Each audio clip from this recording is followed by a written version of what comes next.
तकलीफ इस बात की है, कम से कम यहाँ के जो सांसद जीत के गए उनको कहना चाहिए अब। मगर एक बार भी, ये तो वो सांसद हैं जो ये कहते थे मुझे तकलीफ इस बात की नहीं कि मैं हारा चुनाव में हार जीत चलती है प्रजातंत्र में।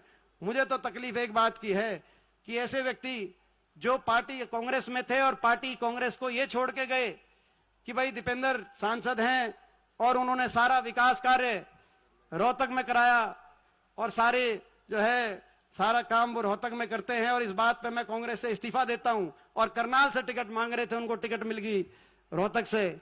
मेरे मन में इस बात की टीस है।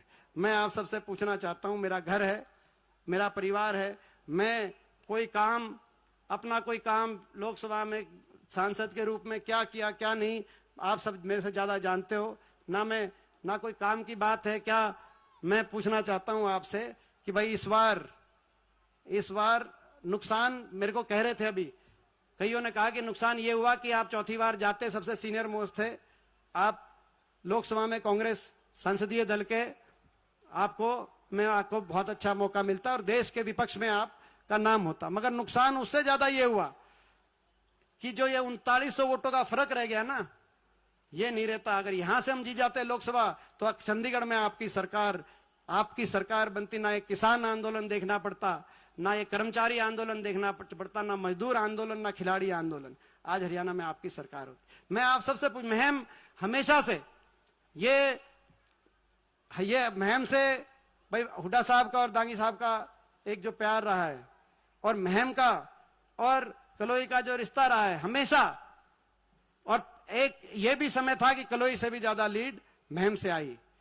मैं वो समय नहीं भूल सकता। मैं आपसे पूछना चाहता हूं भाई, इस बार ये जो कही है बात कही है, मैं छत्तीस बिरादरी से पूछना चाहता हूं, 20 साल आपके एक एक दिन का हिसाब किताब मेरा आपकी आत्मा देगी, आपके दिल में है। मैं आपसे पूछना चाहता हूं सबसे कि भाई इस बार भाई महम कलोई से पीछे तो नहीं रहेगा। इस बार मैं आप सबसे पूछना चाहता हूं, और मैं आपको ये विश्वास दिलाता हूं, आपका आशीर्वाद खाली नहीं जाएगा। आपका आशीर्वाद हरियाणा में भी रंग लेके आएगा, और आपके आशीर्वाद से अवसर मिलेगा तो देश में भी आपके नाम को मैं ऊंचा लेके जाने दूंगा। आपको कभी नीचा देखने का अवसर मिलेगा नहीं।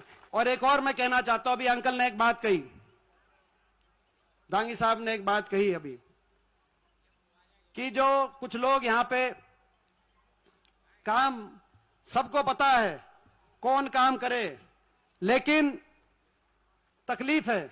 अब हम क्या करें, उनके तकलीफ है, उनको इस बात से तकलीफ है।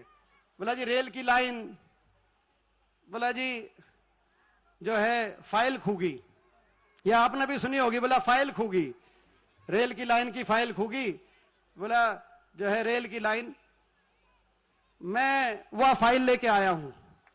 मैं आपके बीच में किसी को जवाब नहीं देना चाहता, क्योंकि उनके तो तकलीफ दूसरी है, हमने पता है उनके क्या तकलीफ है, उनका मैं जवाब नहीं देना चाहता।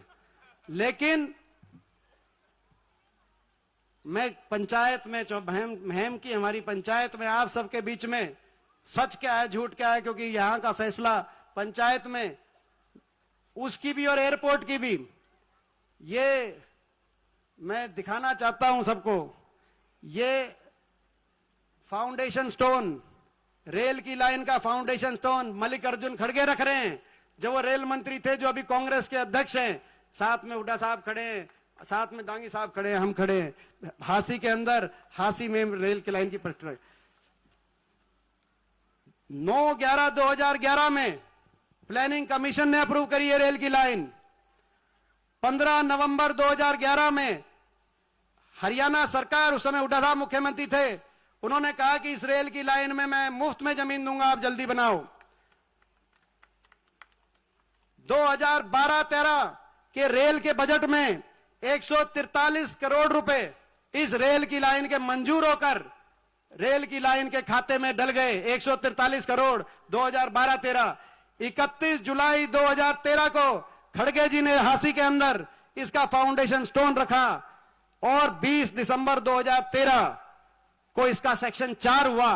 जिनके सेक्शन 4 हुए हैं उन गांव में आप पूछ लेना, आप मोखरा से पूछ लेना, आप मदीना से पूछ लेना, जो अलाइनमेंट रेल की लाइन की कहां करी थी, कहां पे स्टेशन बने, कहां रेल रुके। और मैंने पहले भी कहा था और मैं आज भी कह रहा हूं ये रेल की लाइन हम मंजूर करा के गए थे उस दिन रेल रोड रैली, उस दिन डबवाली तक सिरसा तक 4 लेन की सड़क की का फाउंडेशन भी खड़गे जी ने रखा था और इस रेल की लाइन का फाउंडेशन रखा था। जब सरकार गई तो ये वही लोग हैं जिन्होंने कहा कि सरकार चली गई, ये रेल की लाइन नहीं बनेगी, और तब भी मैंने कहा था कि भाई काम करके गए हैं और ये काम पूरा होगा क्योंकि काम शुरू हो चुका है। और जिस एक दिन ऐसा आएगा कि जब रेल में बैठकर हम दिल्ली से चलेंगे और महम के स्टेशन पे उतरेंगे, और वह दिन अभी आएगा, और उस दिन जिस दिन आएगा उस दिन मैं समझता हूं इन लोगों को इस बात की तकलीफ। और इसी तरीके से सरकार चलेगी, बड़ा नुकसान हो गया। अभी बता रहे थे चौधरी भान जी कि भाई 3 मेट्रो बनी, बल्लभगढ़ फरीदाबाद तक, गुड़गांव तक और बहादुरगढ़ तक। हमें बड़ा नुकसान हो गया, आपको पता है। मेट्रो लानी थी रोहतक तक, मगर जल्दी है, विकास का पहिया फिर घूमेगा, रेल भी चलेगी और मेट्रो भी आएगी, आप रुक जाओ, विकास का पहिया घूमेगा। और इसी तरीके ये एयरपोर्ट आपको तो पता है, लेकिन ये 2016 दिसंबर 2009 हुड्डा सरकार ने प्रपोजल भेजा भारत सरकार के पास कि जेवर की बजाय अंतरराष्ट्रीय एयरपोर्ट यहां हरियाणा में 3 जिलों के बीच में पड़ता है, रोहतक, हिसार, भिवानी, यहां बनाया जाए महम में। 23 जून 2010 को इंस्पेक्शन हुआ। आप इन सारे गांव से पूछना कि इंस्पेक्शन हुआ था कि नहीं हुआ था। 15 अक्टूबर 2011 रक्षा मंत्रालय ने, भारत सरकार ने एनओसी दी कि एयरपोर्ट यहां पे बन जाएगा क्योंकि इनका सिरसा में एयरफोर्स स्टेशन है। एनओसी रक्षा मंत्रालय से आनी थी। 15 अक्टूबर 2011। अप्रैल 2012 एयरपोर्ट अथॉरिटी ऑफ इंडिया ने फीजिबिलिटी स्टडी करी।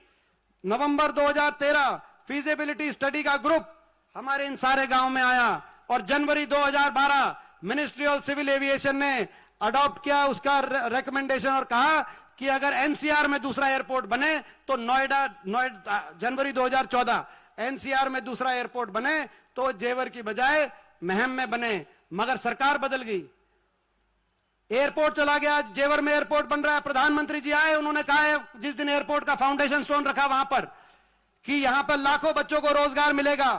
मैंने वहीं कहा लोकसभा के अंदर, क्योंकि उस समय मैं लोकसभा में था। प्रधानमंत्री जी को वहीं पे मैंने कहा कि आप एक भारत की बात करते हो, मैं पूछना चाहता हूं एक भारत में एयरपोर्ट यहां से उठा के आप वहां लगे, एक भारत में हरियाणा का भी हिस्सा है कि नहीं, रोहतक का भी हिस्सा है कि नहीं। मैं आपसे यही सवाल पूछता हूं, जवाब नहीं था। और इसलिए जवाब नहीं था कि एयरपोर्ट यहां का मंजूर था।